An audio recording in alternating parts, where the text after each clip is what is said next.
I was looking for a good leadership training because I was finding it was really beneficial. I was applying the principles at work, and also I was dealing with my own post-traumatic stress at that time in 2015.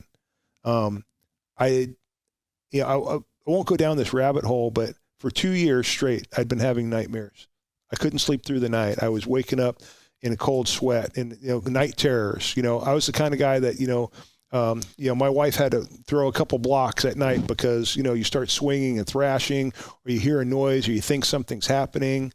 I was having terrible, horrible night terrors and nightmares, and I become very hypervigilant. And all this stuff that we've been talking about for the last hour or so about shootings and things that happen and violence, and a couple of my friends got shot, and I broke my back. My wife had cancer. My dog died. I had a business that took a crap in 2008. So they were, rebounding from stuff financially from that hit and all this stuff. And all of it, this cumulative trauma, it had caught up to me. And I can't point to one specific thing. It was just the whole thing. I don't know what it was, but finally after 22 years, it was like, it caught up to me. And I found this book, and, part of the stuff, the stuff you learn about extreme ownership is about leading yourself, and about, recognizing where your shortfalls are, and taking the steps for improvement. And so there was things that I wanted to work on and become a better leader and try and be a better supervisor. I just wanted to be a good sergeant. And then there was also things of where I could apply this stuff to my personal life and get better. And so I really started getting involved in their training and would go to events. And I went to, a few of their events. And then, I had so much success that I reached out to them and I said, hey, if you ever need a volunteer, I know you put on these big events, these musters. I'd been to a couple of them as a paid attendee. And I said, and I know you have some people that help, because there's a lot, they have hundreds of people. The last one I was at had almost 800 people at it. The first one had 350, which I thought was, wow, man, there's 300 people here. Now they're, pulling in 700 to 900 people. But I said, like, hey, if I just love to pay it forward. I've got so much from this. And if you ever need a volunteer, let me know. I'll be there. And that's what I would do. I would just keep in touch with them. And one time, there was a time where they're like, hey, you know what, we could use some help and we'd love to have you. And they gave me a shot to be a volunteer on their muster crew. And now I'm, five musters in as a volunteer, but I get to, be a small cog in the wheel of helping people have a good experience at muster.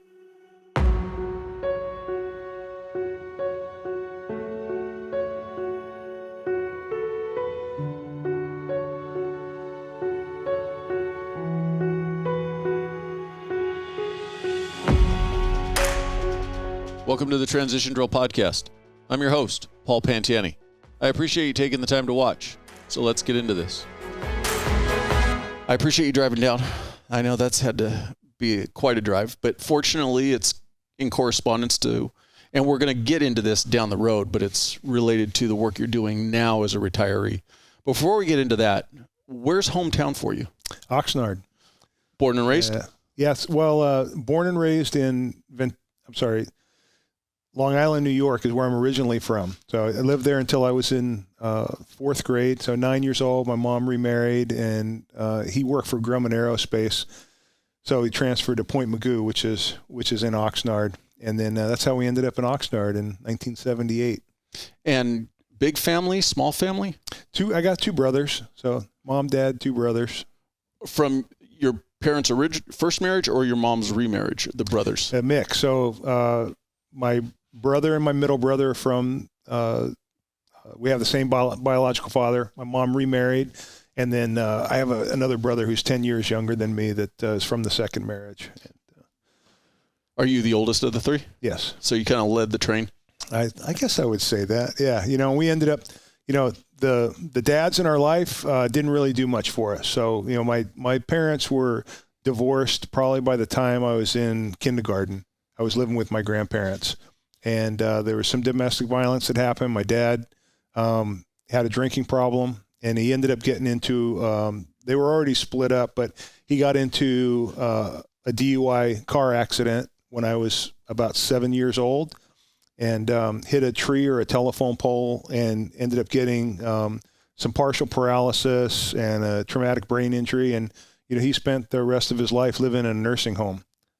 So, Dad wasn't in my life early on. My grandfather was. My mom remarried. That marriage only lasted 2 years. So, that guy, and that was the marriage that brought you guys to California? That's what brought us to California, yeah. Was your mom originally from New York also? Yeah, everybody's, they were all from Brooklyn. My grandparents, my mom, they were all born and raised in Brooklyn. And then my grandparents moved, they called it moving out to the country when they went to Long Island. But I grew up in Suffolk County near Huntington Station. We definitely then share something in common because my dad grew up in Brooklyn. So it's kind of weird to think in a small world where if their paths ever crossed and, right. Who knew.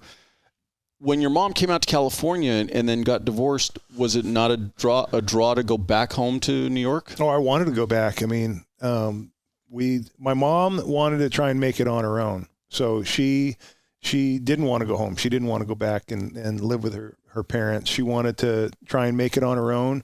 So she stayed out here. And, I tip my hat to my mom all the time. At one point, my mom worked 3 jobs. She worked at a bank and a credit union on the Navy bases.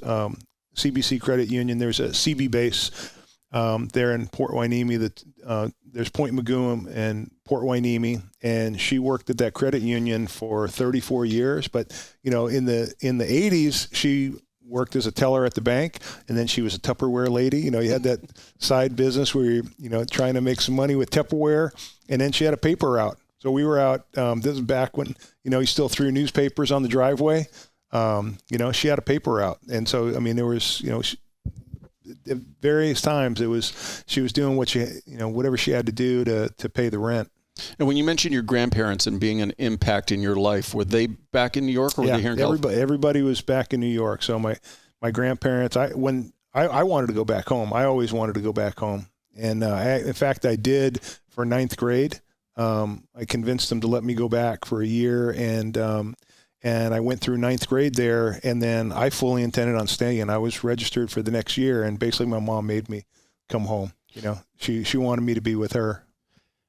What do you think it was that kind of was your draw to the East Coast as opposed to here? My family. We basically got uprooted from all of our cousins, all of our aunts and uncles, all of this extended family. My grandparents were kind of those cool people that my grandfather was a World War II veteran. He was in the Marine Corps from 41 to 43.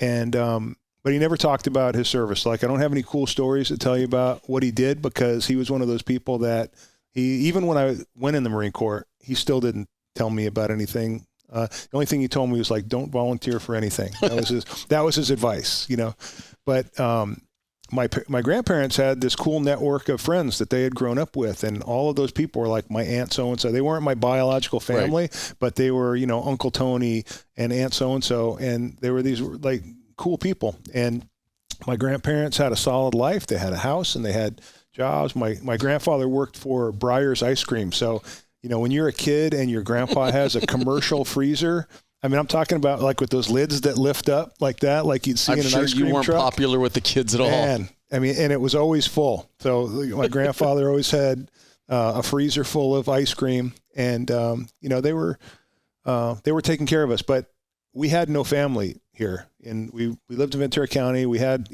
a couple of cousins that we'd see occasionally that had migrated to the West Coast, but really everything that I had grown up with got uprooted from that. And then now we're living with this guy that I don't even know. Like, I had no relationship with this person that, it's like my mom's getting married and we're moving to California. Like, I really have no memory.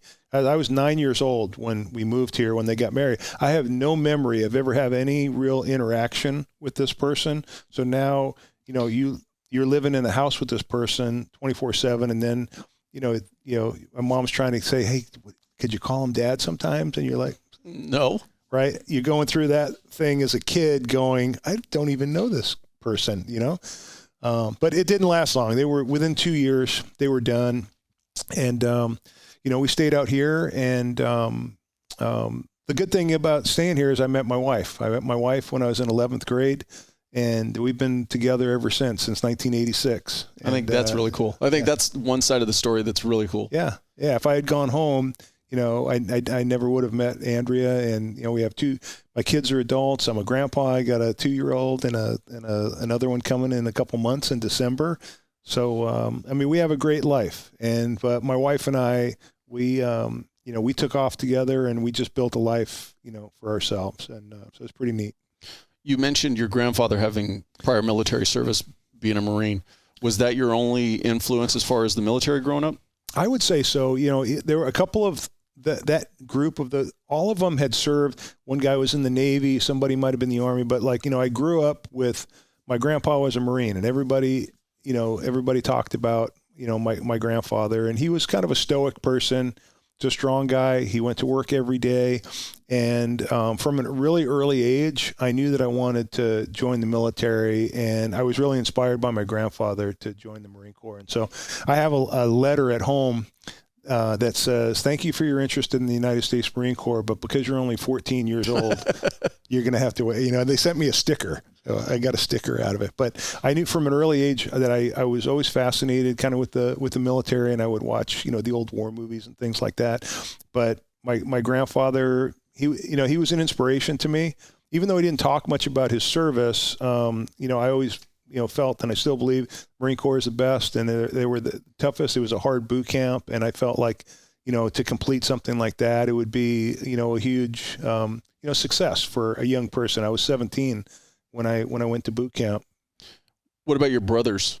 Were they driven by the same? My youngest brother, so not my middle brother, but my youngest brother, he wanted to follow in some of my footsteps. And so, my brother, I think, and he could have been influenced by my grandfather a little bit as well.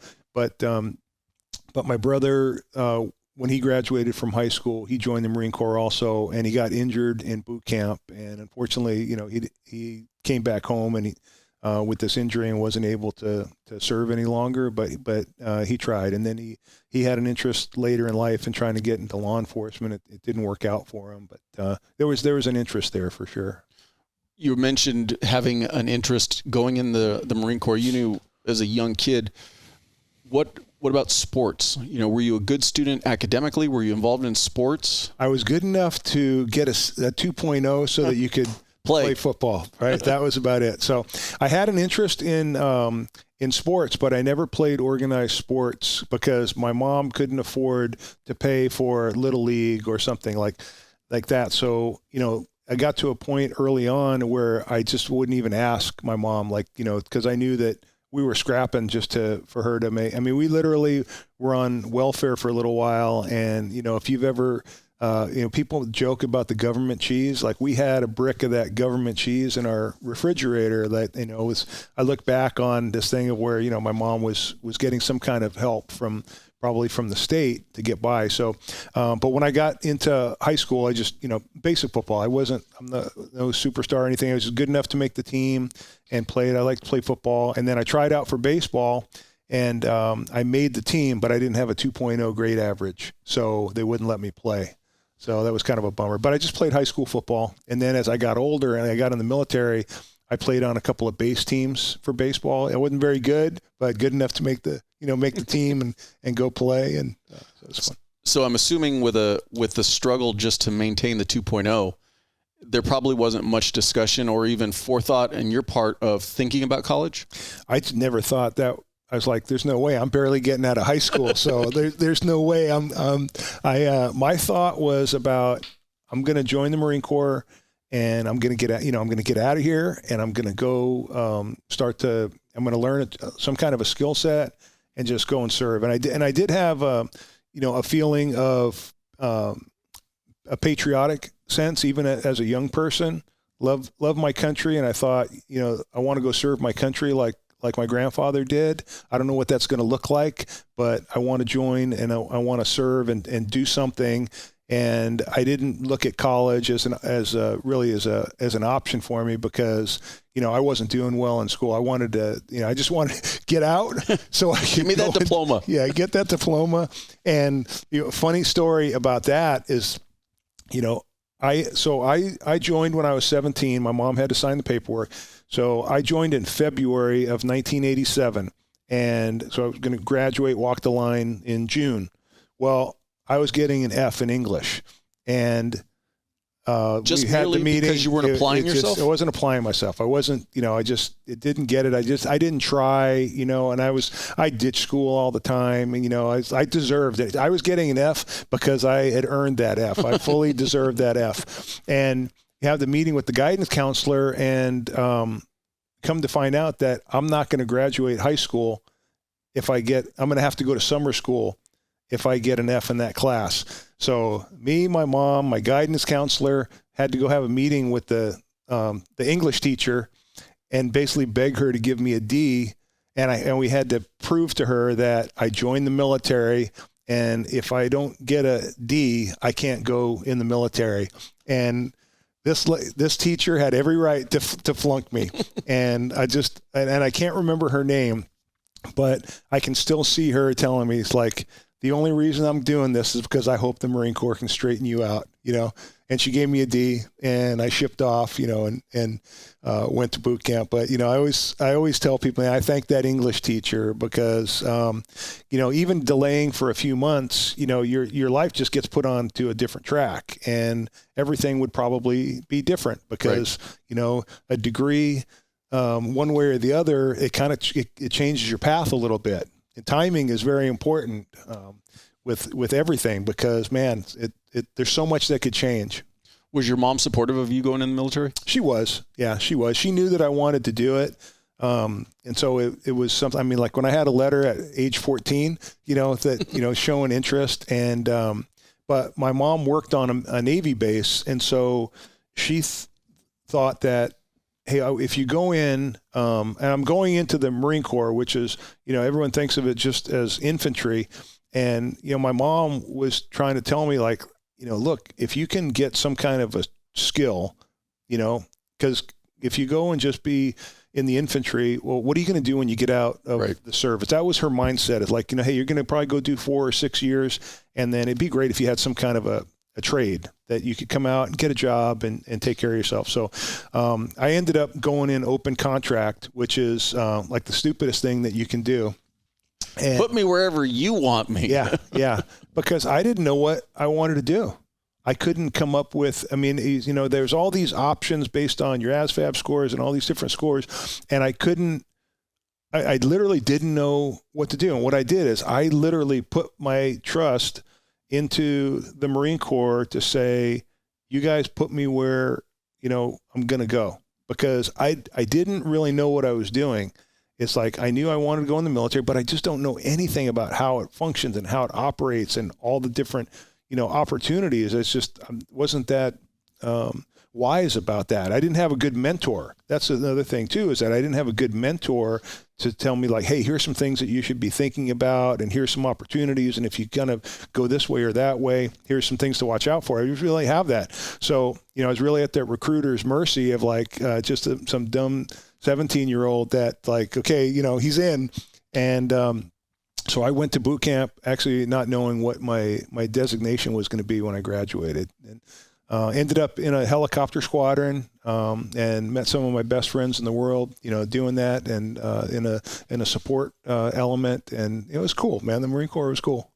From an outsider looking back on it, you had exposure to the military through your mom and the jobs she was working and stuff. It almost seems weird that with as much interest as you had and you knew you wanted to go in, that you weren't that kid that was asking a million questions to whoever he came across. Yeah. And I think that I didn't know what to ask. I wasn't sure what. I did spend a lot of time on the Navy base, and I knew that there was these construction schools, because it's a construction battalion that's there by where we live. But I think that I just wanted to go. And then there's probably that pressure of graduating high school. There was probably, it's 35 years ago. So, right. There's what was exactly going on there. was I was just a young, impressionable young man that didn't really know what he wanted to do with his life. But I did know the first step that I wanted to do is I wanted to go in the military. And so it was just like, okay, just get there, do good enough on this ASVAB score so that you can go. And then, I don't know, then things are just going to play out as they go. Did you have at that time aspirations of going longer than one enlistment, or did you know it was one and done? Well, I thought like that. It could be a career. I really did. I thought it could be a career. So I ended up in a helicopter squadron at Camp Pendleton, not too far from here.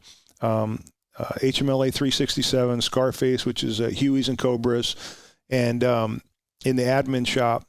And I went to admin school at Camp Del Mar. So I went to San Diego for boot camp, do your 3 months down there, and then I went right up the road to Camp Pendleton for school.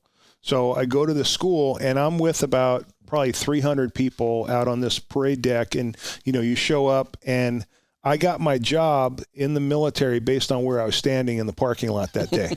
So I'm in this sea of people, and the guy, he was either a staff sergeant or a gunny, and he gave his little intro of what was going to be happening, and then he parted the sea, and he's like, all right, from you over, you go with Staff Sergeant so-and-so. Over here, you guys go with Staff Sergeant so-and-so. You are going to go with Staff Sergeant so-and-so. So based on, there was 3 jobs in this particular thing. So based on the group that I happen to be standing with in the parking lot, that's how I got my job for the next 3.5 years. And it seems to be a story of your life. One person over could have been a completely different career in the military. Exactly, man. But that's how it went, man. And then, so that's how I get what my job is going to be. So we go to school for that, and then I ended up staying at Camp Pendleton. So school was only I want to say 6 weeks. So I graduated boot camp. Oh, here's another funny thing is that 1987, a movie called Full Metal Jacket came out in 1987, and I saw it in the movies 3 weeks before I went to boot camp. So you go and watch a movie like that. 3 weeks before you show up at the place that's what's getting ready to happen to you. I was like, okay, here we go, yeah. So finish. Because Full Metal Jacket is basically a documentary. Yeah. And today's Halloween. I graduated boot camp on October 30th, 1987. So 35 years and a day from now, and then by December, basically right around Christmas time, I was done with school, and now I go to my unit, and they say you're going to be stationed at Camp Pendleton. Camp Pendleton is a 50,000 square mile, that has everything: infantry, tanks, LAVs, everything is on there. But you're going to be at Camp Pendleton. That's all you know.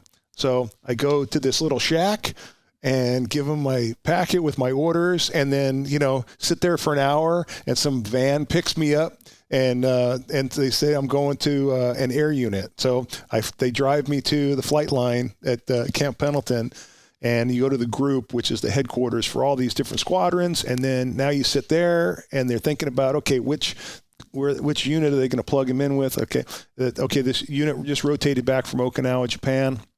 And they had somebody that did my job that was going to be getting out within the year. So they decided they're going to send me to that unit. And then Sergeant Ray Garcia comes and picks me up and takes me to my new home for the next 3.5 years. And Ray and I ended up becoming really close friends. And we both became police officers after the Marine Corps. But you were asking, did I plan to stay in? The answer was maybe. I looked at it as being a career, and that I thought I could do it. And then toward the end of my enlistment, the thing that made me want to get out was that I had a son. So my wife and I, as I told you, we've been together since 11th grade. So when I was 18 and she was 19, we got married, and which is very young, very early, but we'd been dating for 2 years, and we just wanted to start our life together. So, we did it. And so 2 years later, now we have a son. So my son was about 1.5 years old, and Desert Storm came. So my helicopter squadron went overseas to Saudi Arabia after the Iraqis invaded Kuwait. So we were there 3 weeks after the invasion. My son was 3 months old.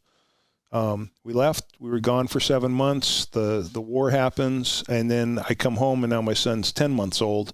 And during that, now this time of where I've got about 6 to 8 months before I get out of the military, I'm looking at all these people around me that are career people that constantly go overseas and leave their families. Like, you can go to Japan or Germany or someplace for a year unaccompanied, where you're going by yourself without your family, or you could go someplace for 3 years and you can bring your family with me. And what I looked at is, like, a lot of the older guys that were divorced, or they're on, they've had multiple wives, or I shared with you that I grew up without a dad. I basically didn't have a good father figure in my life. My grandfather and my uncle Carl, who is my dad's sister's husband, another guy who I really look at as a father figure. Both they're 3,000 miles away from me. So, we love each other. We have a good relationship, but, we're not together every day. I don't have that person that's, around me, helping me every day. I'm living with a single mom, and I'm trying to help raise my brothers while my mom's at work. So I looked at these guys that they go overseas all the time, and they leave for these big chunks of time. And I thought, I don't want to keep leaving my family like that. Like, I don't want my son to not have a father. So that was a big driving force for me to want to get out. And so I had some people that were around me in the military that had some police experience. One couple of reserve officers for, like, Oceanside PD. We had a guy with broken service where he was in the military. He got out, became a police officer for a few years, came back into the military. And so I had some people like that I started talking to about law enforcement and kind of learning a little bit about what it was. And then my real thought was, I told you when I joined, I wanted to serve my country. And I thought, well, I serve my country, maybe I can go home and serve my community. And so that's, all of that combined was, and I also thought, like, I don't have a great formal education. I've got some life's experience now. I mean, that's what made me marketable. Right. I went from being a 17-year-old, kind of immature, I think I was still impressionable at 21, but very impressionable, trying to find my way. Now I've had a good grown-up, a period of maturity in the Marine Corps. Went overseas twice. I did a deployment to Japan. I did a deployment to the Persian Gulf for Desert Storm, and I've got some life's experience, and that's what actually helped me make me marketable to become a police officer, because I certainly didn't have the education. I was a high school graduate, and if I hadn't gone in the military, there is zero chance that I would have anybody would have looked at me as a police officer. But I came out in 91, and it was a victory. We had just had a victory in the Persian Gulf. And so things were very popular and, young, very healthy, good attitude, very disciplined, as a, what's not to like?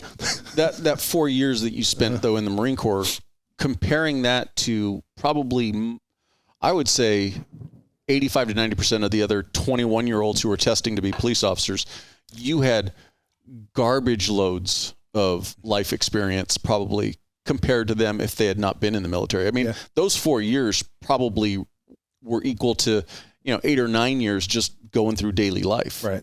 And I totally agree with that, because I had this mixed bag of people that were in my academy class, and there were some other veterans that were in that group. I had a very small academy class, but 400 people tested, and this is for Simi Valley PD, which is in Ventura County. 400 people took the test, and I came out number 4, and was in a group of 6 people that they hired. And so it's a highly competitive job. I mean, you're going against hundreds of people, and somebody might have got a higher written score than me, but then if you can do well, in your interview, and then all the other factors that they look at when they're hiring you. So, to come out number 4 in a process like that against people that had bachelor's degrees and some of, that were older than me, that definitely, put me in that top echelon of people that that were looking. It worked out. As a kid growing up, was law enforcement ever even a blip on the radar? Did you ever give it a consideration? Yeah, my wife says I did. I just don't remember, because I remember being in the back seat of the car a couple times. But you were just getting a different perspective. I was getting a different perspective. I got arrested. I don't know if it's technically anybody arrest. could ride in the front seat. The back seat of the important people. Yeah, it's like when I went on my ride along for the first time. I'm like, so this is what it's like to be in the front seat of the car, But I got when we were in Japan. My buddy Ray, he basically ordered me to take, back when you had floppy disks that you had to put into a computer.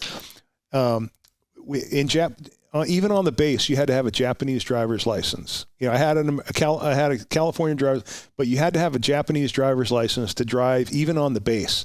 And those MPs, when they shoot radar, if the speed limit's 20 and you're going 21, they pull you over.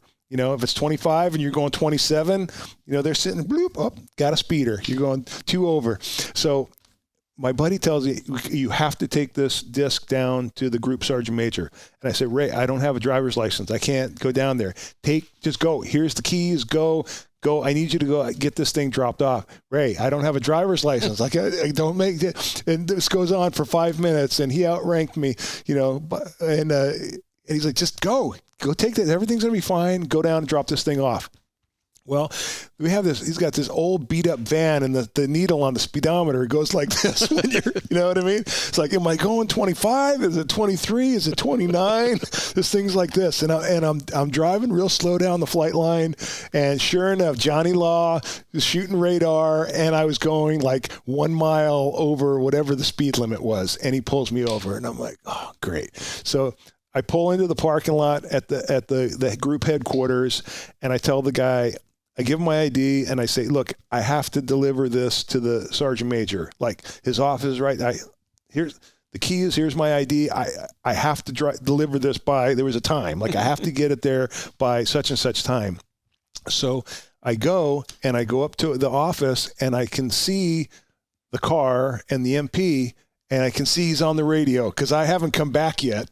And I go up to the sergeant major's office, and the secretary's like, I have to drop this thing off. And like, oh, just a minute. Let me, he's not here right now. Let me find out where. Have a seat. And it just, and I'm sitting here going, and I'm looking out the window, and the MPs think that I took off. They think that I split.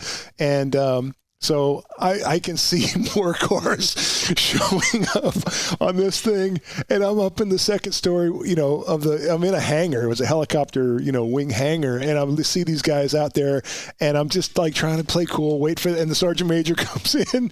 I give him the stuff, tell him who it's from, and then I walk out the office, and I take 2 steps, and there's this long stairwell, and they come up, I'm like, hey. I mean, they hooked me up. They put me in the back of the car and, drove me to whatever their little office was. And, to scare me. And then who comes to rescue me? My supervisor, Ray, the sergeant, who got me in this situation, the whole thing. Like, Well, at least he didn't leave you hanging. At least he showed up, and he's like, yeah, don't worry, guys. I'm going to take care of this guy. Yeah, I appreciate the call, and I'm just looking at him like... But I almost didn't get to rotate home because they give you a court date. You got to do this, and my unit's getting ready to rotate home. But if you have pending legal action, oh, no, you can't leave. So even just a ticket. Yeah, it was for well, I guess I got arrested. I think maybe it was, I don't know. They put the handcuffs on me, And then anyway, it all went away, and I got to go home. But anyways, when you were looking to get out, and you now kind of started looking at law enforcement, was the plan to come back to where you grew up, or stay down in San Diego? I mean, did you look anywhere else, or just Oxnard? I didn't. So I didn't know what to do. Like, I didn't really have a mentor again for somebody that was a police officer. I had some guys that had been in the job and done it a little other ways, but I was kind of parting ways with them. So the idea was, I'm going to go home. I'm from Oxnard, so I'll apply to Oxnard PD. And so that at the time they were having a hiring freeze and they weren't accepting applications. So, in those days, the way that you learned about jobs was in the Sunday newspaper in the classified section. And this one, we would check it. And then there were 4 little ads for 4 departments that were having testing coming up, and there was a phone number that you had to call to register so you could take the test. And I called all of them and started setting up things. And one of them was the Simi Valley Police Department. And just pursued that, stuck with it. And that was the one, the department that ended up giving me a job and hiring me. And I started I got out of the Marine Corps in August of 91. And 3 weeks later, September 9th, I was in the police academy. I only had 3 weeks of downtime because I started applying before I got out of the Marine Corps. That was going to be my next question. Yeah, I started because it's a 4 to 6 month process to get hired. So I had started, at least 4 months earlier. So I've got the beginnings happening. And then I took 60 days terminal leave, which is basically, all your unused vacation time. You can bundle that up in the end. It's kind of like you're leaving and you're never coming back. They call it terminal leave because you're not coming back. So during that terminal leave was just finalizing thing, and then I started working some odd jobs while I was, because this wasn't a guarantee. I didn't know if it was going to happen. Right. And I'll never forget one of the jobs I did. I called it was a temp service that would just send you out on random jobs for a couple days here and there. And one of the places that they sent me was a factory. And it was a shampoo bottle factory. So I'm a Marine Corps veteran that I'm actually still on active duty. I just got back from the war, and I've been around aircraft and, like all kinds of cool stuff. And my job wasn't as cool as that, but I was in, you were part of something.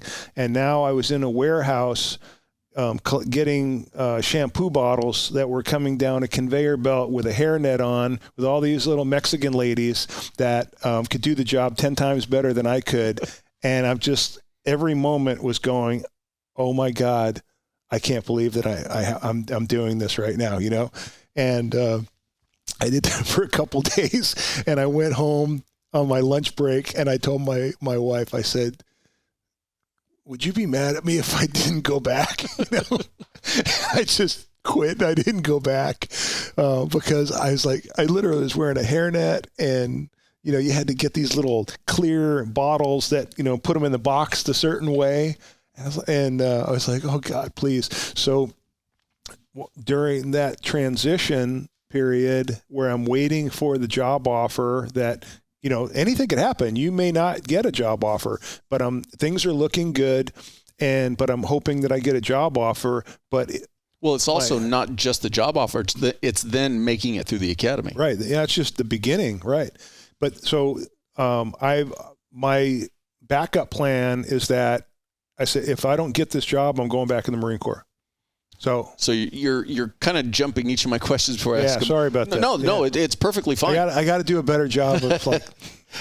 So when you came out, my first question was your wife pressuring you, or if you had decided to stay in, even if you hadn't gone the testing route for law enforcement, would she have supported you? I think she would have supported me staying in. Yeah, because it wasn't terrible. I think it was me that. From your life experience, you didn't want your children basically with dad 3,000 miles away on a regular basis. Yeah, and I missed them. Like when I was gone for the first deployment I did was 6 months, and then the second one was 7 months, and those are not huge periods of time compared to what some people do. But during that second deployment, now I'm a father. I have this my son was this big when I left. And I missed him, and it's like I wanted my life to be different. I was proud to serve. I wanted to go and do my part. But I also, like, long term was thinking, I really would like to not, have to be away from them for that long. And that's something that I've heard repeatedly from multiple guests now is I love, they would say, I loved being in the military. Life in the military was great, but my family was more important to me. And many of them, 1 enlistment, 2 enlistments, regardless, they didn't do a full career because being home for their family was more of a driving force than staying in the military. Yeah. And then you look at it too, it's like, am I breaking a cycle of, I didn't have a father. My parents were divorced. My mom was divorced twice, by this time. And so I don't say coming from a broken home. I don't think it's not like, that dramatic, but, I thought it was important for that young man to have a father that's in his life and to try and be a good example for him and provide, something. Was the Marine Corps good about working with you while you're going through that hiring process and everything that you needed to do for the testing and all that? Or was it pretty much kind of like, hey, figure out a way to take care of it, but you still have, They were pretty cool. And so I, if I needed to take a day off, like to go and cause I was down at Pendleton, so, it's coming up, and maybe if I, took a long weekend so I could come up on a 3 or 4 day, whatever, take that extra day. And they were supportive and definitely helped. I don't remember any obstacles from them. And then, plus I let it be known that my intentions were to get out, and it happened all the time. There was turnover in the units all the time. So now you're out, you're in law enforcement. Was there ever a point in that early phase where you actually regretted making the transition out of the military?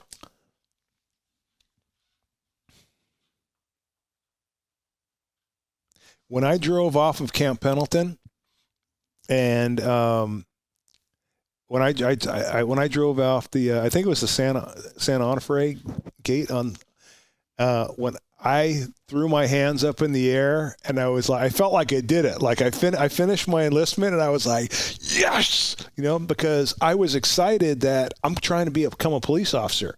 So, I was excited to go home. Now the regret comes when I'm in a factory with a hairnet on going, maybe I'm not making the right decision. And then what if I don't get this job? Because I'm trying to get a job that is really hard to get. And at the time I didn't truly appreciate how competitive it was and how hard it was to become a firefighter, to become a police officer, a deputy sheriff. I think I was a little bit arrogant, like you have a little vigor in you when you're 21 years old, and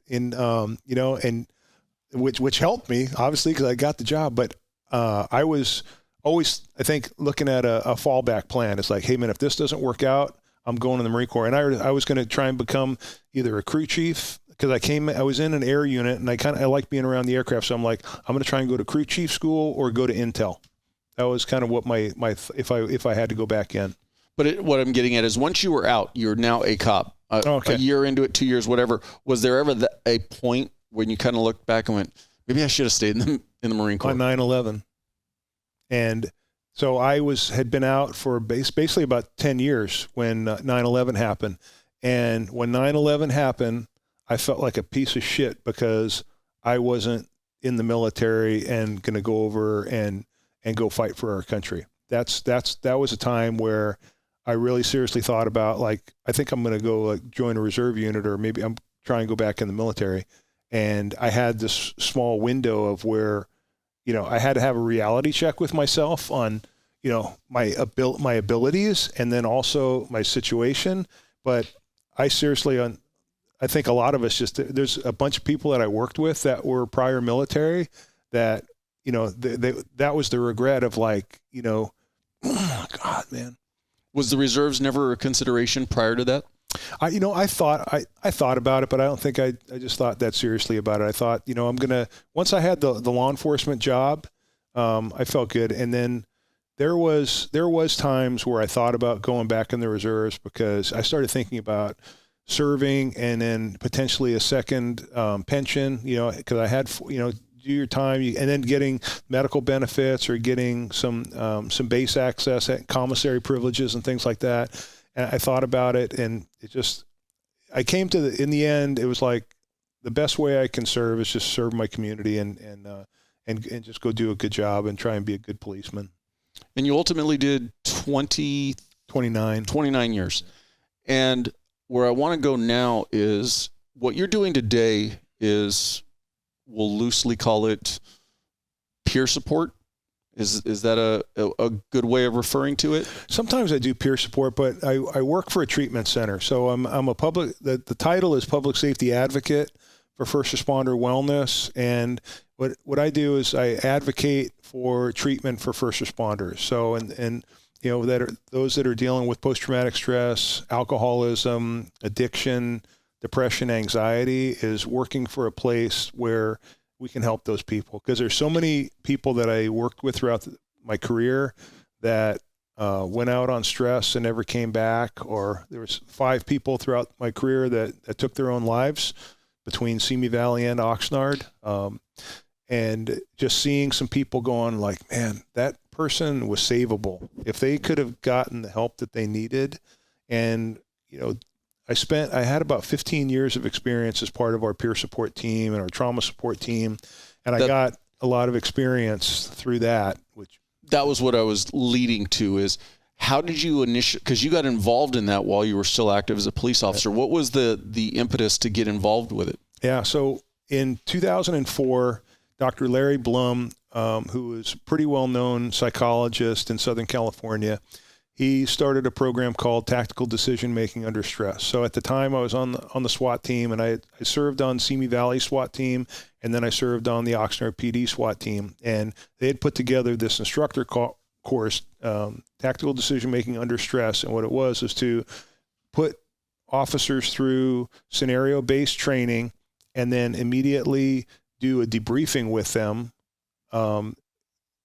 because, in the role that you're at, you probably are investigating some officer-involved shootings, in the county that you work in, and then whatever your experience was, as a police officer before that. Many times officers have difficulty recalling what happened, or their statements might not match up to what actually happened. And what we were doing is we were putting officers through these scenarios, and then we would interview them. Okay, tell us what happened. And many times their perception or their time distortions were way off from what happened, or their reaction time to something, because they'd be shoot, don't shoot scenarios. And it was really interesting to do that. But part of the purpose of it was putting them through this, like a stress inoculation, because the more you prepare somebody to use force or not use force, the better decision that they're going to make. And then also, will you potentially get a better interview from them when, if they have a lethal force situation, with some understanding some of the dynamics of what happens in a real officer involved shooting, or if you use deadly force in some kind of an incident. So we were doing that. And then at the same time, they were starting a trauma support team, which Dr. Blum was leading also. And that evolved into peer support. But what that was is teaching a bunch of officers and dispatchers and support people that had experience in critical incidents, that had a good reputation, that were likable, you thought people would talk to. We're going to give them training on doing critical incident stress debriefings and debriefing techniques, so that, if you were involved in some type of a critical incident, that we were trained we could sit down with you and we could talk through the incident of what happened, to number one, to help you, but then also to give you an opportunity to talk through what happened, sometimes before you talk to the major crimes detectives, or if it was the psychologist would try and talk to them before they had their interviews. And that's changed now. They don't let them talk to the doctors, but that was kind of what it is. And it developed into, and not just shootings, but gnarly crime scenes, or a particularly gruesome crime scene, or the death of a child. There was kind of these threshold type things where if you were a patrol officer and you were having some kind of a reaction potentially at a scene, it could be a child death, or it could be a suicide call, that some officers that were trained could pull you aside and set up a little meeting with you, and we'd sit in private and have a confidential conversation and let you talk about what happened, and then us having some basic information on how to recognize signs and symptoms of post-traumatic stress. Because, if you have a debriefing or talk about what happened to you within about 72 hours, it greatly reduces the effects of post-traumatic stress. What happens is that we see all of this gnarly stuff during our careers, and both on the police and fire side, paramedics, emergency room nurses, and nobody talks about it. And that stuff builds up. And then for many people, it becomes post-traumatic stress. And post-traumatic stress, it shows its head in many, many ways. It could be drinking, or lack of sleep, or work performance things or just, changes in the person. But if we can do a debriefing with the officer or the dispatcher and let them get that off their chest, and then also recognize if there's something wrong so that we can make a referral to a doctor or if they need something. And, one quick thing that I'll share with you, like as a simple example, is when I was a field supervisor, we went to a murder-suicide call. 2 teenage girls come home from school and they go upstairs and mom and dad are dead. The dad shot the mom and then the dad killed himself. So I lead a team of officers to go in and just clear the house and make sure, because we're not sure exactly what happened, but there's 2 dead bodies upstairs. We go and clear the house, and now I have our officers that we're gonna debrief this with the officers, because these 2 girls were hysterical. So can you imagine if you're the patrol officer and you may have been in a situation like this, your job is to sit with these girls for the next 3 hours until they talk to detectives or till some family arrives. And you have this teenager who is hysterical, bawling, crying. You have to sit there and watch that for 3 hours. And you see this stuff in emergency rooms where a child dies and some officer that drew the short straw, you got to stay in the room with the baby until the medical examiner's office gets here, or things like that. Those are just a couple of examples. So we had this situation where we had these cops that had to sit with these girls, and it was gut-wrenching for them. So we said, let's set up a debriefing with the personnel involved in this call. And we talked to the officer who had to sit with the girls, right? And then we talked to the dispatcher that takes the 911 call, that she has a perspective of what happened. And then one of the cops that I cleared the house with, they talk with him.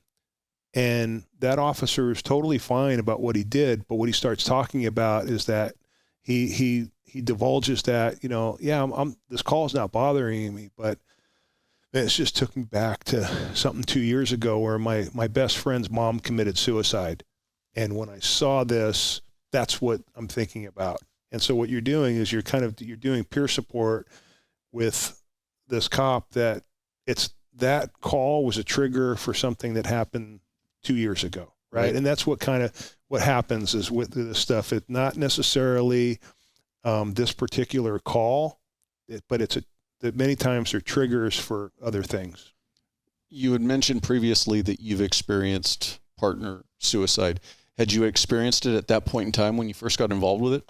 Yeah, there was, when I worked at Simi Valley, right after I left in 97, and in, I think it was 98 and 99, they had an officer commit suicide. And one of the first one was a guy that was my background investigator and was part of my hiring process. And he had got promoted to sergeant, and he was my field supervisor for a while. He killed himself in front of about 5 other police officers. It was horrible. And then the second one at home in front of his wife. And then there was a couple of, I would say up until that point when I got on the team, those are the 2 that stand out to me, of like people that I personally worked with that had taken their own lives. But 20 years ago, bringing a program like that to your organization would, from my experience, I would say that was still very forward thinking. It wasn't the norm, and it's definitely gotten better over time. Yeah. Was it immediately accepted by your organization, or was there hesitancy? I think there's always hesitancy, and then it's really about the people. And if I, from the perspective of 20 years later and a lot more wisdom than I had then, is when we started the program, we got a bunch of people that had been involved in critical incidents. I had been involved in an officer-involved shooting earlier in my career, and they had some other people that had been in critical incidents, and then they got a couple of dispatchers, and then they had a couple of very senior non-sworn people that had credibility, if you will. But then what you have to do is that you have to build trust with the officers or with the people that you're going to try and talk to, because we don't trust anybody. Like, I don't want to tell you my secret, and I don't want to show weakness in front of you. And, I don't want, it's very difficult for people to show emotion because we become very numb. We're very good at becoming numb. Is that trauma that's happening over there, that doesn't have anything to do with me, doesn't have anything to do with my family. And I'm talking about a crime scene. It could be a stabbing or a shooting or a 11-year-old that got, hit by a car, or, whatever is happening. Is like we try and put a wall up to it to kind of keep that stuff back. But some of that stuff starts to come over the walls, right? And Dr. Blum always talked about, like, that stuff starts getting inside the fort. And generally when it starts, it doesn't seep in, it floods in. It can. Yeah. And so what we had to do was we had a program that didn't exist before, and then just slowly start to implement and not give up. And so what we would do is we would have let's just use a child death as an example. Simple, not simple, but a simple example of a SIDS death. We have a toddler, or not even a toddler, but an infant that dies, right? Very unpleasant situation. We would have some threshold incidents like that where we go, okay, we had these 3 officers that were on the call, and this is the dispatcher that took the call. We would call Dr. Blum and say, hey, Dr. Blum, this is what happened. And then we want to do a debriefing with those people. And he'd give us the thumbs up to do it. And then what we would do is make an appointment with those people to sit down like this and just, we had an introduction, and we talked about, the purpose of what we're doing is to just reduce or extinguish the effects of post-traumatic stress. And you had some people that were totally open to it.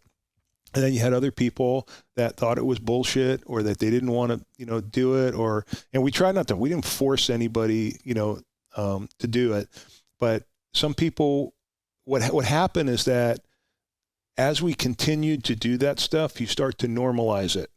And that's what the power of what I've learned is about peer support programs, is that the more proactive you are, whether you call it wellness or your behavioral science unit or peer support, the more proactive you are, that's what normalizes and makes it okay. Because if you just do it once a year and there's like 5 people that get exposed to it, well, okay, but what happens is that especially your patrol officers, because they're usually the ones that are on the front lines that are dealing with a lot of this stuff, if they get reached out to or talked to a couple of times a year, it just becomes kind of normal. Like, hey, and then you're doing briefing trainings and telling people this is what we're doing and this is why we're doing it. And what happens is, as you start having some people that say, "Hey, man, I'm good. I really appreciate you guys. Like, I'm glad that we're doing this." And what you start finding is that when you start getting good at it, is that I gave you that example of that kid that he wasn't upset about that murder-suicide particularly, but it took him someplace else.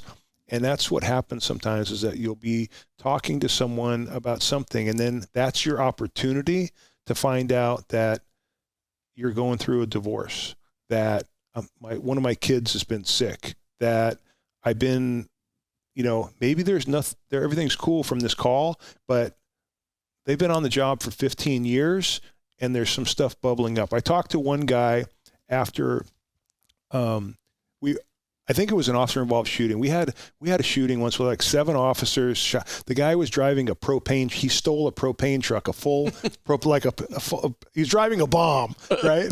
And not at least what you'd want to shoot at. No, at least I think 4 people, shot at this guy. I said 7, that might be high, but we had multiple and a lot of witnessing officers. So that is an incident where we're going to do a debriefing, because it was a major, it's a officer involved shooting, and we're talking to all these people, and one of the officers who was a witnessing officer, right? He wasn't involved in the shooting. He was in the parking lot when it happened. Probably 25-year guy, and he was pissed because it took 2 days for somebody to call him. He said, just because I didn't pull the trigger doesn't mean that I wasn't affected by what happened. And that you're talking about a person with 25 years on the street. If you could imagine what he's seen in the last 25 years, and what's going back through his mind is about the pursuit he was on, where an Oxnard police officer was killed, and the scenes were, other stuff that happened, and he was And so you find out that like there are people that want you to talk to them, and they are struggling with something, or they do appreciate it. And then the last thing I'll say is this one officer was one of the witnesses to that shooting. He wasn't a shooter, and we're asking him about what happened, and he said, "Man, I've been on a lot of suicides lately." I had no idea. He'd been on 4 suicides in 2 weeks of people that shot themselves. That was that opportunity to there was no outward signs that anything was bothering him. And he's in patrol, like, hey man, that's a day in the life of a patrol officer, right? As you go and you get the calls that you get.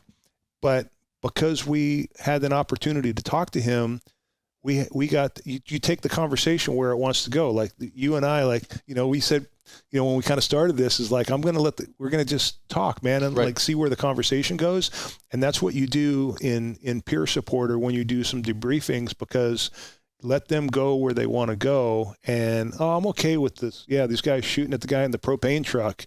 But when he's staring up at the corner and he's seeing all of the crime scenes from the last 2 weeks, that's what was bothering. That's what was on his mind. Well, and the key word that you said is normalize it. It's that constant, and I'll say this again. We are getting better as a whole in treating our first responders and normalizing it's okay to go talk to somebody. 20 years ago, it wasn't normal, or your peers didn't look at it as normal of, hey, I'm going to go talk to somebody. Mm-hmm. And so you're also fighting. What normalizing does, in my opinion, is it starts reducing the stigma from our peers of, oh, you got to go talk to somebody, Right. And so it's just constantly normalizing it, just making it part of what we do in our daily jobs. Right. And when people get in lethal force incidents, mine was in 1995. So it's more than 25 years ago now. But what you're required to do is to check the box, and you have to go see this psychologist before you come back to work. And that's really all that's going to be given to you, and is all that's expected. And that's kind of like what the job is. Like, hey, the mentality is that something like this can happen to you. You need to be prepared. If you have to defend your life or defend somebody else's life, this can happen. And then most people didn't actually go to, put themselves in counseling. They would go see the psychologist and check the box that they did that. And then you come back to work a few days later and you go to work. And what happens is, like you say, is normalizing this. Definitely this generation of officers and firefighters and paramedics are coming out. They're more open to doing this than we were. I mean, think about when we were rookies. Who were the salty dogs? The guys that started in 1971 that were Vietnam veterans, and my sergeants were all that had 20 years on. They started in 1971, 1972, 1974. And so think about smoking cigarettes and drinking black coffee. Yeah. In the briefing room, in the car, Yeah. So, I mean, it's this evolution of, where we're at, and somebody has to be a champion for it. And, at my department, I definitely know I was a champion for it, because I stuck with it. And, one of the things that, really cemented that for me is and we didn't talk about this, but I got hurt really seriously in 2012, and I broke my back, and I thought I had a career-ending injury. I'm the dumbass that went to Lake Havasu and Copper Canyon and jumped off that rock that people jump off of, and but when I hit the water, my back broke. I just hit the surface of the water the wrong angle, and I got a compression fracture. And I'm really lucky that I wasn't paralyzed when that happened. And then 3 weeks later, my wife got diagnosed with cancer. So I have a broken back, and my wife has stage 3 breast cancer. And you talk about feeling like the walls are falling in and collapsing down on top of you, because I was so angry at myself for something that I kind of thought was harmless to do. I never thought that I could get seriously injured doing that, and that I now 20-year career might get flushed down the toilet because I don't know if I'm going to be able to make it back to work. And what happened though is that people at my department helped us. And I was a member of our trauma support team. So my colleagues that were members of the trauma support team, they were checking in on me and they were helping, and people donated some money to us, because when you're hurt and sick and all this, one of the things that you actually do need is money, because you go broke really quick. And we had people that helped us financially. And even though I know a lot of the people in the department never thought that I was going to make it back, because I probably would have thought the same thing, like, hey, we're going to help, but he's done, man. McGreevy's not coming back, dude. This is over. But, and so to, fight through that and get myself well enough and strong enough, and then actually come back. And I worked, 8, almost 9 more years after that happened. And then my wife got better after all of her treatments. And when you come out of something like that, you have gratitude for the people that helped you.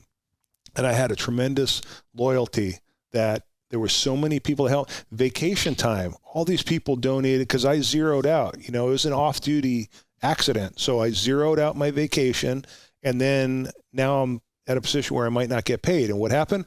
My brothers and sisters donated time to me and helped me get through that rest of that time that I needed so that I could come back to work on modified duty. I did that for a few months, and then I was cleared to come back full duty. But I couldn't have done that without those people. Right. And that's the thing that really made me loyal to the department and wanting to help. And, I had done that a dozen times for other people. And, it's like every time, like if that catastrophic, leave fund came out where so-and-so needs, some time, I always donated time to that, always. And, over a period of 20 years, like, hey, I need some help now. And everybody, helped me.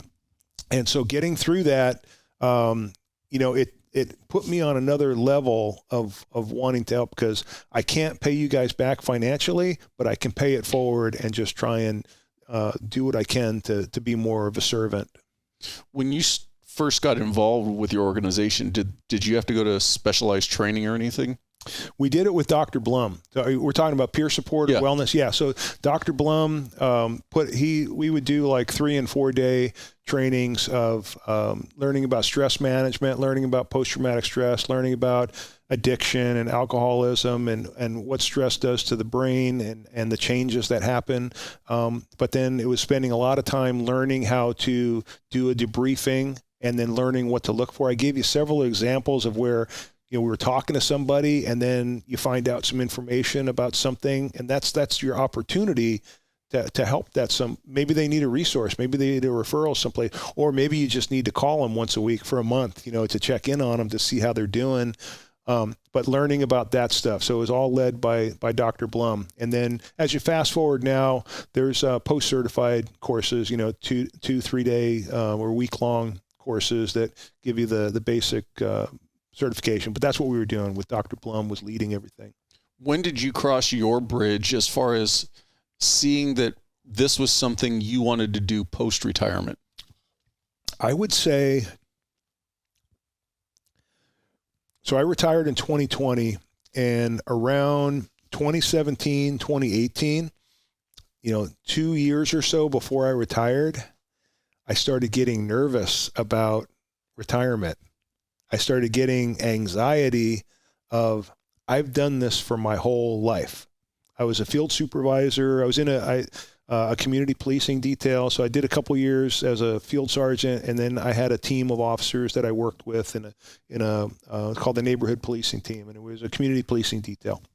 And I kind of had a target date of approximately when I thought I could go, and I was getting anxiety about it. I was getting nervous. I was getting scared of, like, am I ready? Am I financially ready? Am I emotionally ready? Like, what am I going to do? Like, do I have to get a job? Am I going to be able to do a job? Like, what does that look like? What if nobody will hire me? I don't know what field am I going to go into? And I was like having like physical anxiety. Sometimes I knew that I was like really stressed about that. So prior to that point, had you thought about retirement in the sense, were you thinking it was going to be another job, or were you thinking it was going to be golf and, I thought it was going to be another job, and I struggled with a lot of back problems. I did break my back, but before that, 10 years before that, I had a ruptured disc in my low back jumping off of a fence in a foot pursuit.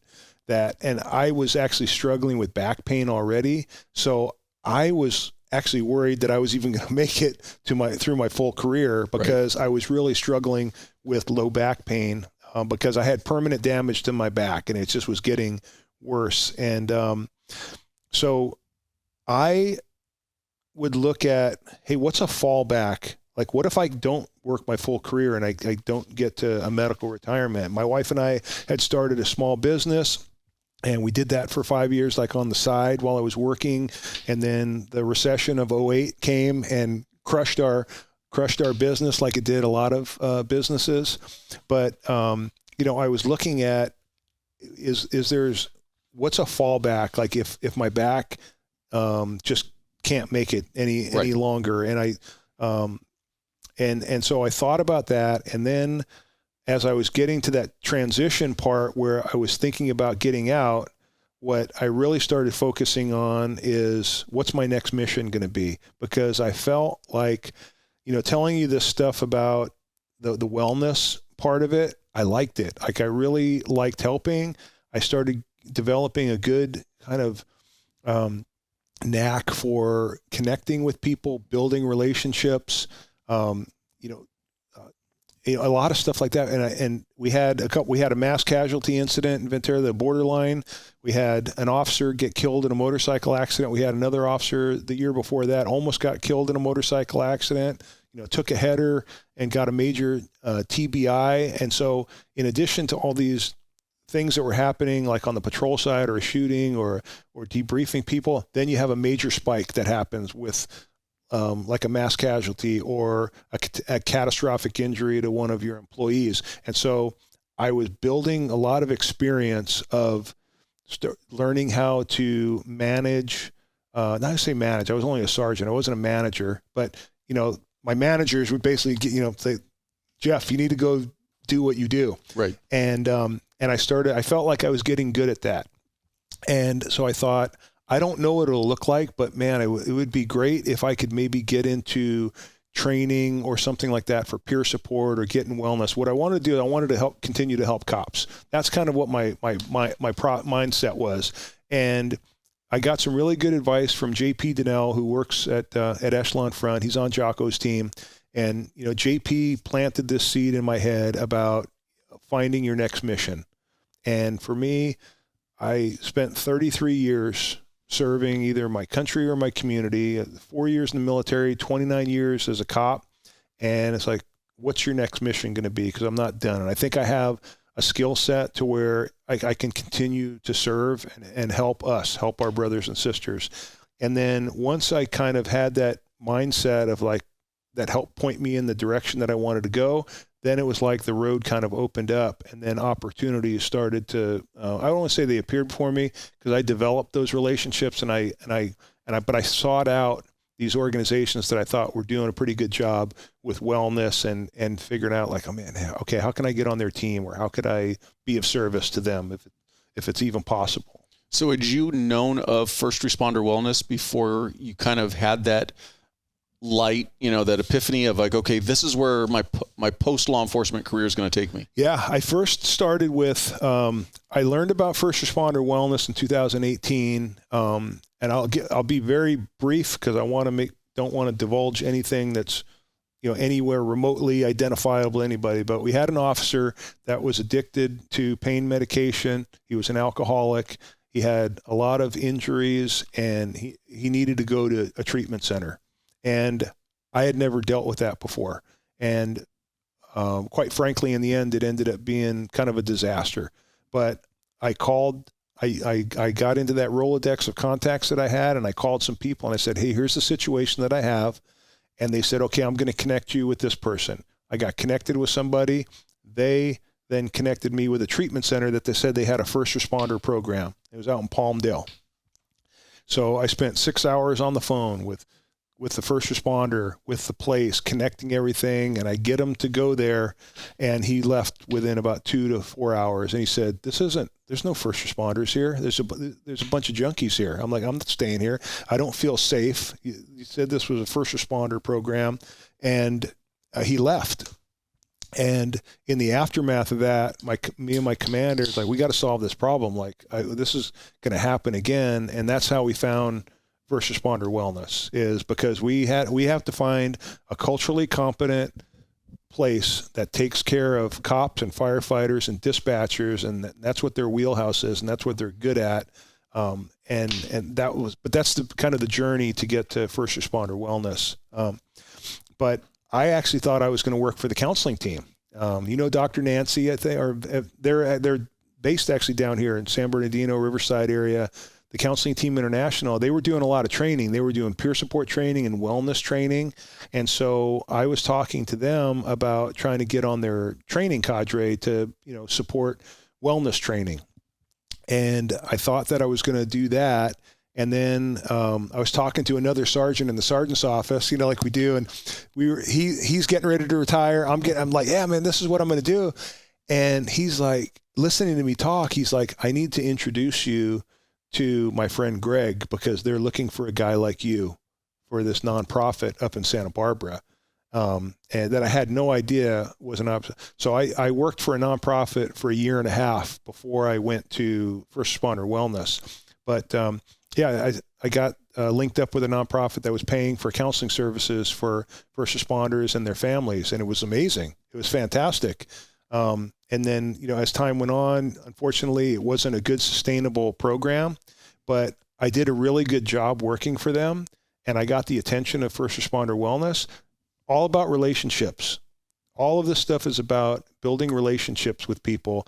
Is that I was traveling around the country. I'd be in Minnesota, I'd be in Tennessee, I'd be in Las Vegas, I'd be up and down California, and I would meet people from Minneapolis PD or the fire department or Rochester or Franklin, Tennessee or Nashville. I'm like, hey, do you know Devin at First Responder Wellness? If not, you need to know about this treatment center because they take care of first responders. You really want to know about them. And I would be like a link. I wasn't getting anything. I wasn't getting paid. I was just being a resource. And I would introduce Devin to all these people I was meeting around the country, just to be because then he would also call me and say, hey, I want to introduce you to these people, or I think you'd be a good fit for what these guys are trying to do. And about 6 months ago, he sent me a text one day and he said, hey man, when are you going to come work with us? And I said, well, don't threaten me with a good time. Let's talk about that.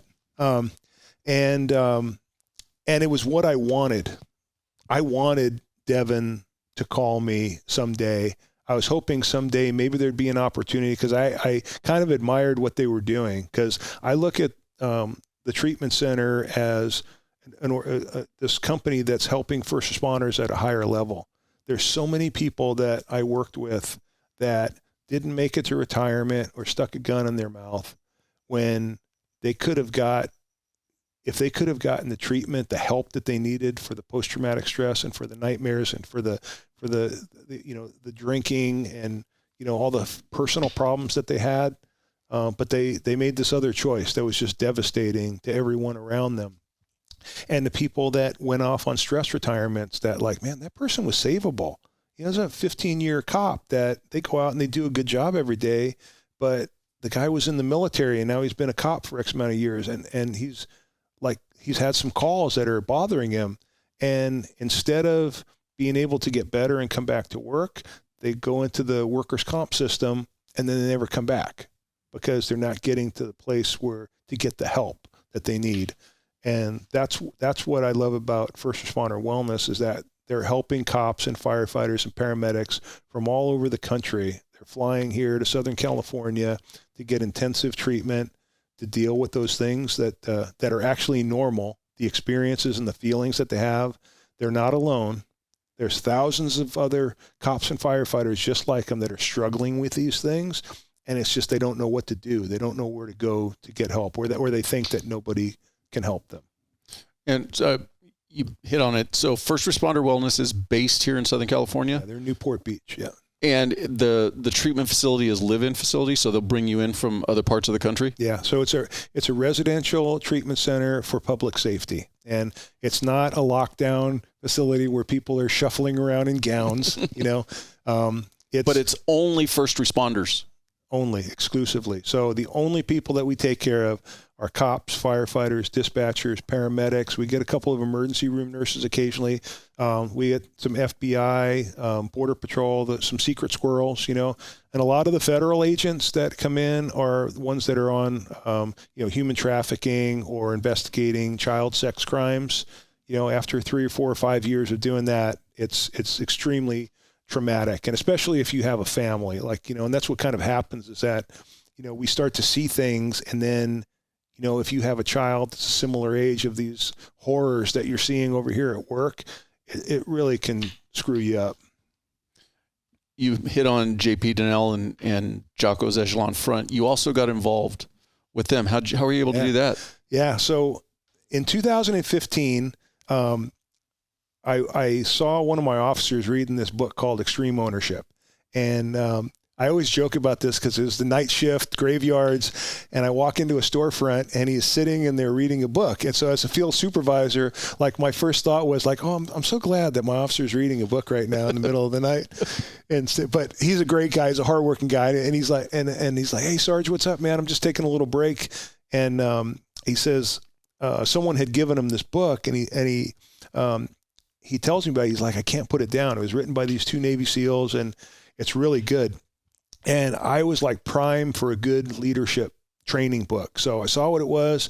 I end up on the desk that night as the watch commander and, go online, find the book, immediate purchase. And I read that book, and instantly stuff clicked for me about ways that I could implement some things that I needed to improve in. And then also it built on information that I had already. And it just clicked for me.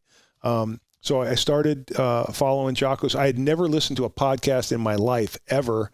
And I found out that he had a podcast. So I started listening to the podcast. And then I went to the first muster down in San Diego. And this is a kind of a funny story, but I am the first person to check into a muster at any of the Echelon Fronts, the official musters that they do. My wife and I got down there a little early, and Jamie Cochran was setting up the table, and JP Donnell, he wasn't working for them yet, but he was there, and we're kind of waiting for them to open up so you can do your registration and check in. And Jamie Cochran sets up the thing, and then she's like, "Okay, I guess we're ready." Hi, can I help you? And I stepped up, and I was the first person that they ever checked in person at the event. But and I think I bought ticket number 19. So I was in the top 20 for buying tickets, but I was really excited to go to, I was looking for a good leadership training because I was finding it was really beneficial. I was applying the principles at work, and also I was dealing with my own post-traumatic stress at that time in 2015. I won't go down this rabbit hole, but for 2 years straight, I'd been having nightmares.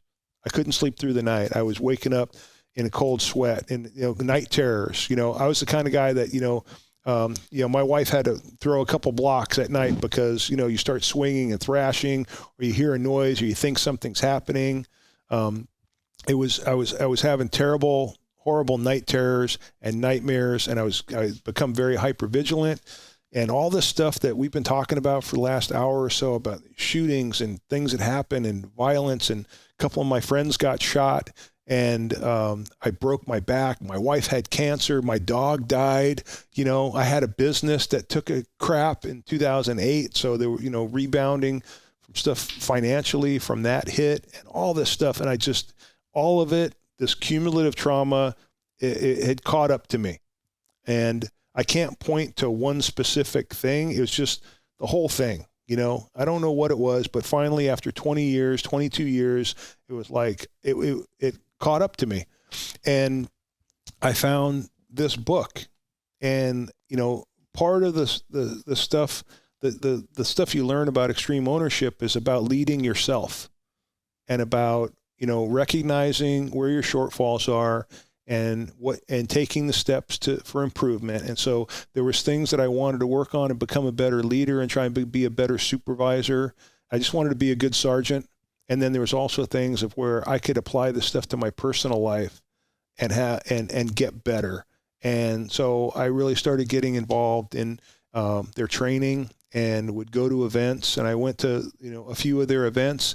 And then, I had so much success that I reached out to them and I said, hey, if you ever need a volunteer, I know you put on these big events, these musters. I'd been to a couple of them as a paid attendee. And I said, and I know you have some people that help because there's a lot. They have hundreds of people. The last one I was at had almost 800 people at it. The first one had 350, which I thought was, wow, man, there's 300 people here.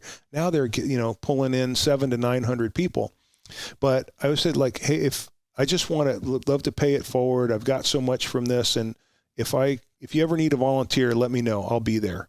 And that's what I would do. I would just keep in touch with them. And one time, there was a time where they're like, hey, you know what, we could use some help and we'd love to have you.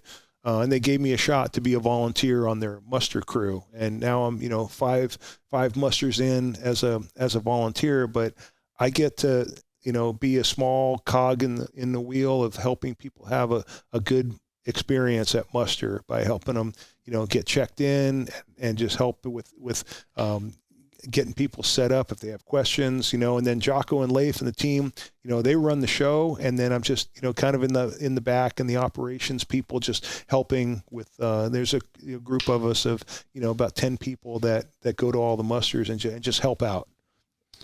Going back and asking an obvious question. So you dealt with your own PTS trauma for 2 years. Longer than that, actually, but yeah. Being somebody who helps others, what was it? And I know this is an overly obvious question. Why didn't you see it in yourself and why didn't you seek help sooner? I did see it in myself, and my own ego was in the way that I didn't want to deal with it. So I talk about Dr. Blum a lot. Dr. Blum, I think, is almost a father figure to me as well, because I spent a lot of time around Dr. Blum and I learned so much from Dr. Blum about what's got me to where I am today. And we would be doing these sitting in training, and Dr. Blum would have a PowerPoint up and be talking about signs and symptoms of post-traumatic stress. And you can imagine the bullet points that are there. And he'd be going down the list. You're hitting every one of them. And I'm sitting there going, I have that. I'm actually experiencing that right now. And I have that, and I have that, and that. And there was this inner kid that wanted to raise his hand and say, the doctor is right there. One of the experts in Southern California, he's right there. And all I had to do is tell him that I was struggling. And I didn't. And what I did is I created years, way more than 2 years, 5 to 7 or 8 years. Because I'm talking about, knowing in probably 2010, 2011, of experiencing these things already. I knew that it was there. And my ego was that it'll go away. And I was self-medicating at times with alcohol. Like when I broke my back, most painful thing I've ever been through in my life. And you get on prescription medication and you have a problem when you're taking your pain medication with wild turkey and ginger ale, Mick, like you're drinking alcohol with taking this pain medication because you built up a tolerance to it. And I'm fortunate that I don't have an addictive personality, because I don't think I could say I was ever addicted to medication. I took it as long as I needed to take it until I didn't take it anymore. But I probably took more than I should have, and I was pouring alcohol on top of it, and I had these inner demons of inside, and I was afraid to open up Pandora's box. I had all of this stuff that was stuffed down, and I'd held it down for 22 years. And I knew that if I went and started talking about it, that it was going to blow up. And I didn't want to do that. But I knew that I needed to. And, I was the peer support coordinator. You got to understand, I have all this training and experience. And in 2015, I'd been a sergeant for like a year and a half. So I'm now the peer support coordinator.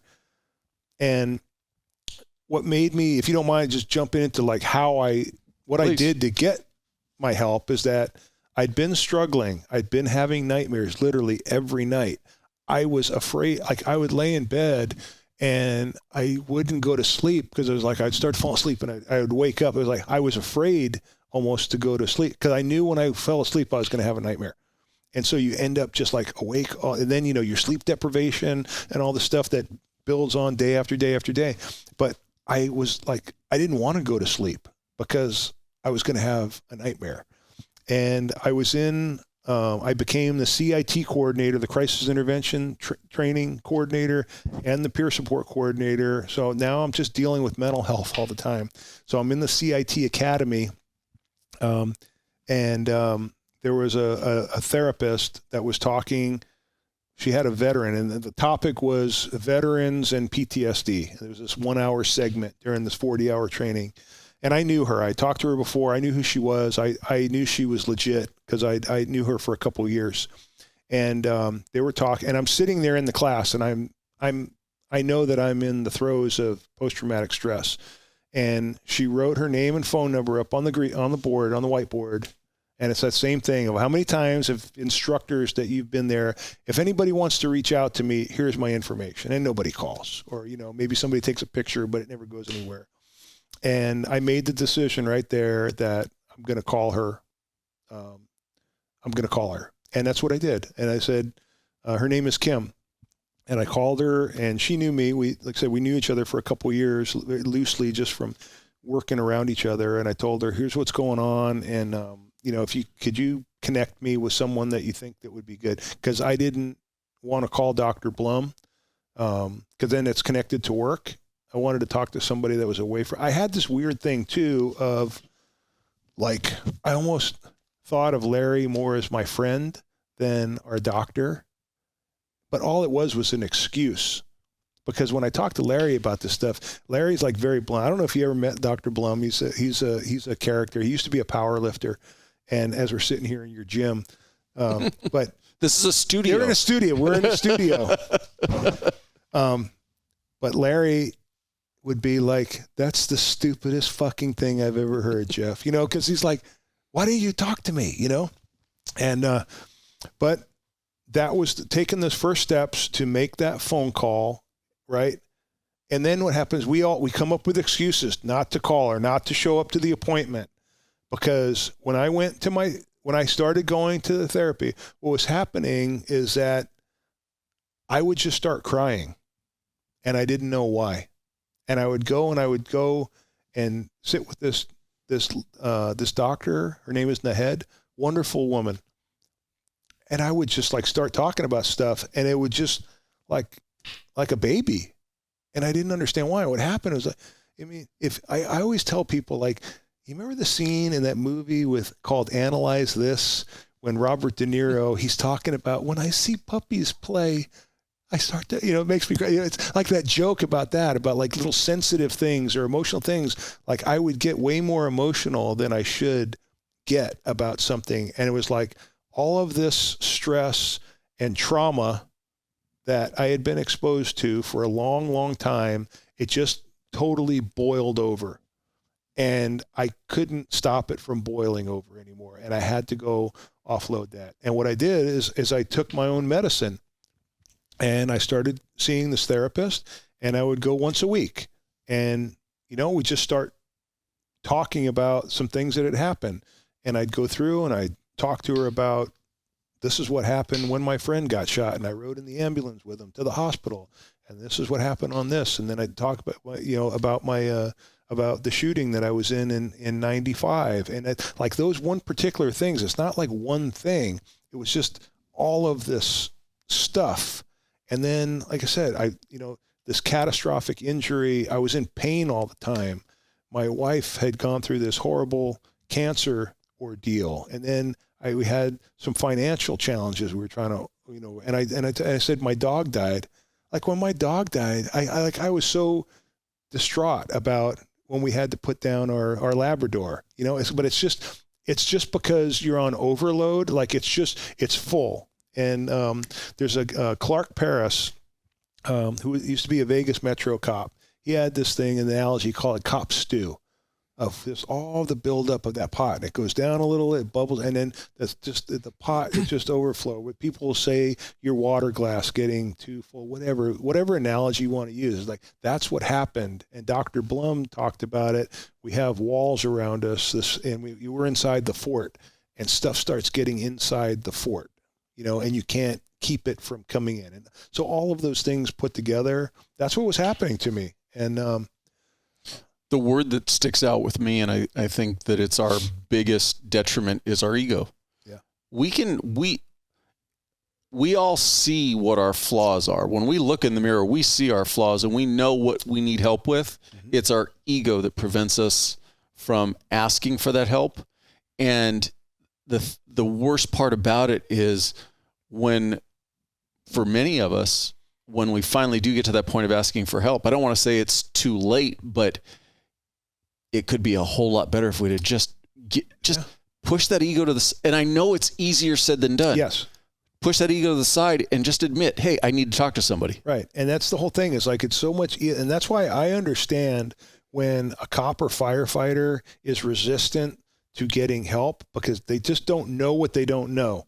And for me, I mean, with all of the information that I had, because I feel like I had more information than the average bear about wellness and post-traumatic stress and all that stuff, and about what to do.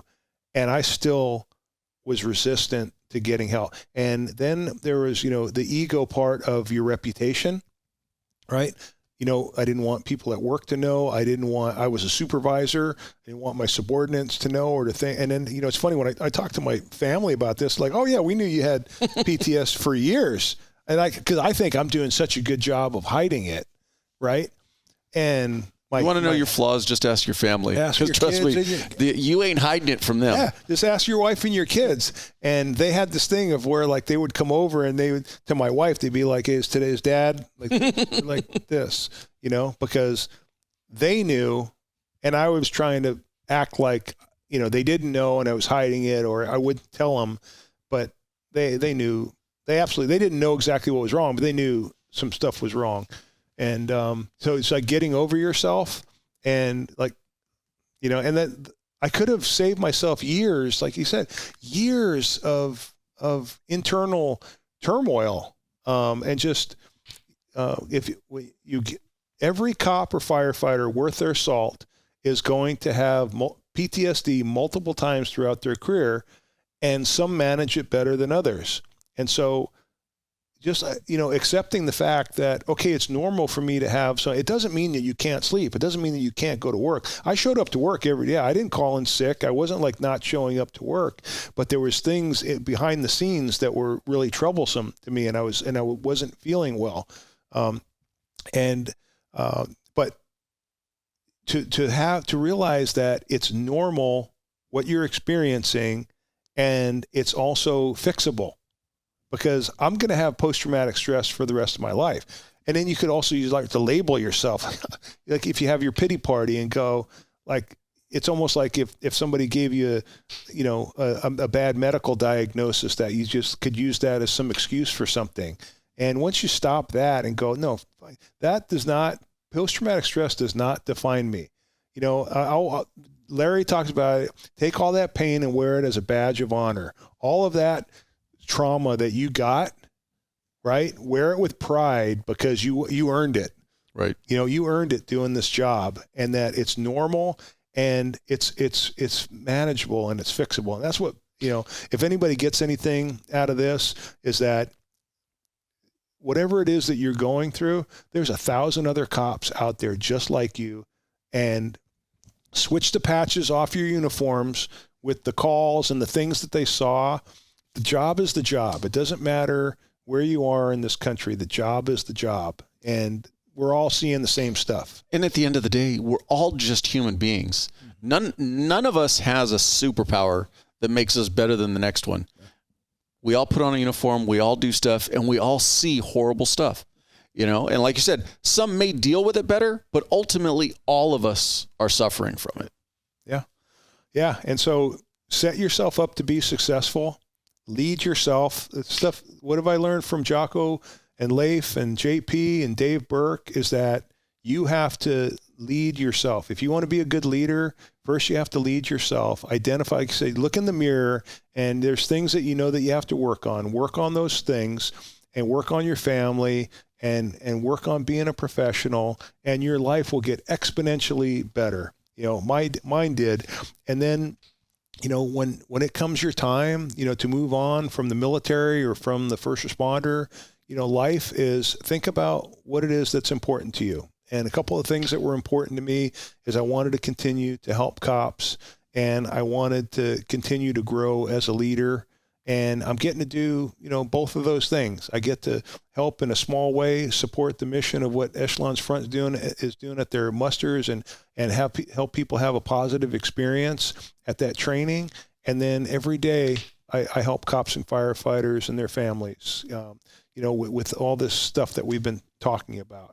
That's what I feel good about, man. You gave some great advice. And one thing I just want to hit on, though, if there's somebody out there, maybe their agency hasn't adopted a peer support type program, so they haven't received any of the initial training. If they're interested in going down that avenue, though, of getting into officer wellness and helping other officers, what training or books would you recommend? Yeah, so I would recommend How Cops Live and Why They Die, which is written by Larry Blum, Dr. Lawrence Blum, that's a great book. And as far as getting training, definitely on the West Coast in California, the Counseling Team International got all kinds. You don't need to recreate this. There's a lot of post-certified training for behavioral health, for basic and advanced peer support and wellness and resiliency and critical incident stress debriefing. And then Shift Wellness, it's another consulting firm that I work for. So First Responder Wellness is the treatment center, and that's where we're actually bringing in the first responders for a short period of time to help them deal with what there is, because we want to get them back home so they can continue to serve if that's what they want to do. Counseling Team, it's got training dialed in. My favorite book is Extreme Ownership, how U.S. Navy SEALs lead and win. And then, so it's funny, the guy that failed English class, I helped name a book. And so Michael Sugru and Dr. Shauna Springer wrote a book called Relentless Courage. And the second part, the tagline, I came up with, and it's Winning the Battle Against Frontline Trauma. So, check that one out. But, I laugh about that one. I got my name I got, one little thing. Jeff McGreevy's name is in a book, but, it was an honor to help name that book. You just, throwing back ideas and came up with that tagline, because Dr. Blum always talked about achieving victory.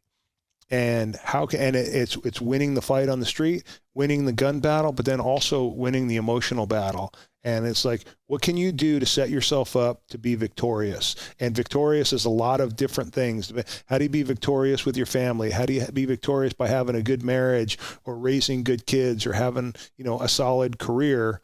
Is you have to take those steps and better yourself and surround yourself with good people.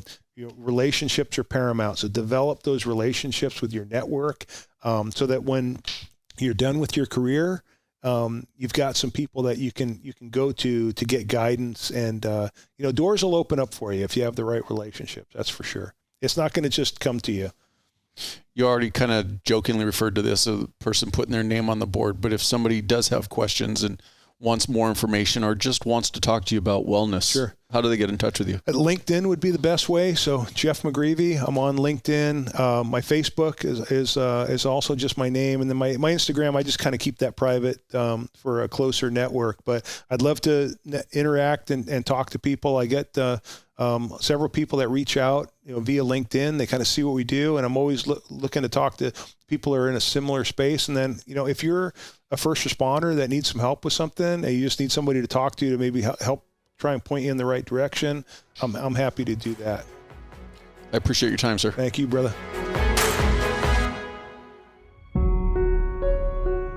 I appreciate you watching. But before you go, if you like the video, please hit that subscribe button. Also, any comments are appreciated. Thank you.